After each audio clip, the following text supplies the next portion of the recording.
آپ یقین کیجئے میں ایک حقیقت کے طور پہ عرض کر رہا ہوں کہ اگر ہم لوگوں کا پچھلے 1 سے 2 ہفتے کا نامہ اعمال فرشتے ہمارے سامنے کھولے تو شاید ہمارے نامہ اعمال کے ہر صفحے پہ اوپر سے نیچے تک کورونا وائرس لکھا ہوا ہوگا، کیونکہ ہماری گفتگو یہ ہے، ہمارا تکلمی یہ ہے، ہمارا کلام یہ ہے۔ اور اس کا نتیجہ، اس کا نقصان کیا ہوا؟ اس کا نقصان یہ ہوا کہ لوگ ذہنی مریض بنتے جا رہے ہیں، وہمیات کا شکار ہوتے جا رہے ہیں، ایک دوسرے کو ٹچ کرنا تو دور کی بات ہے، دوسرے کو دیکھتے ایسے ہیں کہ جیسے یہ موصوف ہی کورونا وائرس ہے، یہ انسان نہیں ہے، یہ خود وائرس ہے۔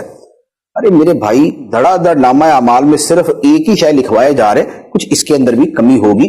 جتنا ہم نے اس کا نام لیا ہے، آپ یقین کیجئے اتنی تسبیح کی ہوتی تو لاکھوں کی تعداد میں جنت میں ہمارے درخت اگ چکے ہوتے۔ تو لہٰذا اس موضوع کو تھوڑا سا کم کریں، بلکہ بہت زیادہ کم کریں۔